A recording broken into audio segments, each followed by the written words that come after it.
কৌশলের নামে গুপ্ত কিংবা সুপ্ত বেশ ধারণ করেনি বিএনপির কর্মীরা, এবং এই আন্দোলন করতে গিয়ে বছরের পর বছর ধরে অসংখ্য গুম খুন করে অপহরণ, মিথ্যা মামলা, হয়রানি, নির্যাতনের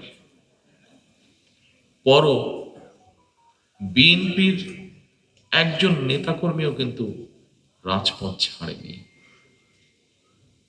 একই পরিবারের এক ভাই গুম হয়েছে, আরেক ভাই গিয়ে তার জায়গায় পরের দিন রাজপথে আন্দোলনকে আরো তীব্রতর করার প্রতিজ্ঞার শপথ নিয়ে দাঁড়িয়ে গিয়েছে।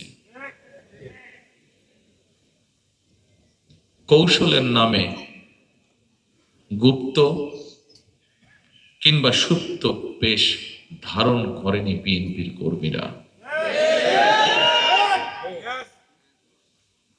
আমি বিশ্বাস করি, দৃঢ়ভাবে বিশ্বাস করি, যে দলের নেতাকর্মীরা অন্যায়ের বিরুদ্ধে এ ধরনের আপোষহীন ভূমিকা রাখতে পারে, সেই দলের বিরুদ্ধে ষড়যন্ত্র কিংবা অপপ্রচার চালিয়ে কেউ এই দলকে দমন করে রাখতে পারবে না ইনশাআল্লাহ।